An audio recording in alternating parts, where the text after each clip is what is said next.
If you find yourself consistently seeking some new answer, right? You're trying to find a new technique, a new video, some magic kind of way for you to get the things that you want in life. I want you to stop and really ask yourself, are you afraid of the changes that will come for you to become that person? So Neville Goddard has always said that you cannot bring the old with you, right? Like the old man, you must die to the old man, essentially. So to your old state of being, that's not coming with you when you're changing. You are growing, you're evolving, you're learning more, and you're becoming truly a different person, a different identity, in a different state. I recently finished reading the book Anatomy of the Spirit by Carolyn Miss. It's a phenomenal book. I absolutely love it. I was totally aligned with so much of it, and I found it really fascinating. So if you've not checked that out, you may want to. I've been talking about it for the past couple weeks on the channel and on my podcast as well.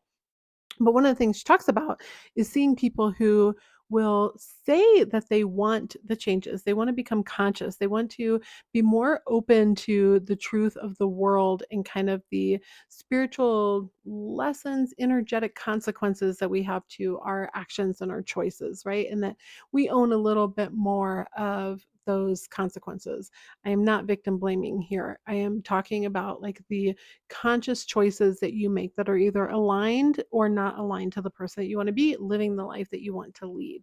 And if you've watched some of my other content, I go into this quite a bit more. But for today, what I'm talking about is this fear of the unknown and the change, right? So when you are expanding, you are becoming a certain type of person, whether it's with a new job or a love that you want or some sort of new version of you. It can be kind of scary because things are going to change and you don't know what's going to change. You don't know what you're going to go through in order to get to that end result. And I think oftentimes this is actually the block that holds us up from being able to take the next step.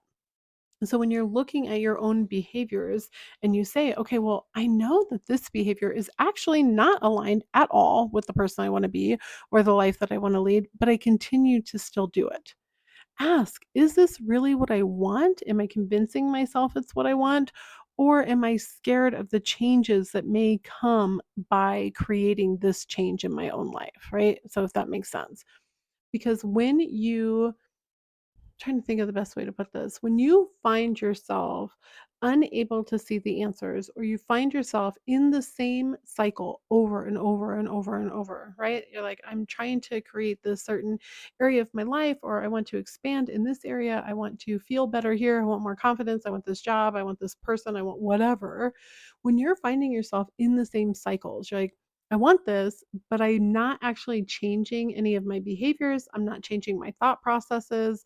I am so determined to hold on to this version of myself who's doing these actions, has these thoughts, talks to himself in this way, does this thing, has these habits, these routines, these same inner conversations, then start asking, what am I afraid of? Am I afraid of what change this will be? Like what it will actually mean for me? Am I afraid of, expanding or not being enough for this type of version of myself? What is it? And you have to answer it for yourself. So, what I recommend is if you are doing that, make this a question you ask yourself before you go to bed for like the next 3 or 4 days. Just don't think about anything else. Bring up your desire and then ask yourself, okay, I want the answer of why I'm preventing myself from having this in my life. Why am I creating self limitations? Why am I creating self boundaries? What am I fearful of? Because one of the best questions you can ask is, am I acting out currently in faith or in fear? Do I have faith that this is going to work out and it's coming from a loving position, or am I afraid of something? And so ask yourself that before you drift off to sleep. Give your mind something to answer for you because you may be surprised at the blocks you uncover. So hopefully if you liked that content, definitely make sure that you subscribe, and then also so you don't miss out on any of my content, of course. And if you have any questions, you can leave them down below. If you prefer to ask your questions privately, you can always email me. It's unleashinghappiness@ceciliahendricks.com. Always happy to answer, not a problem at all. So I wish you nothing but the best, and remember, reach out with any questions.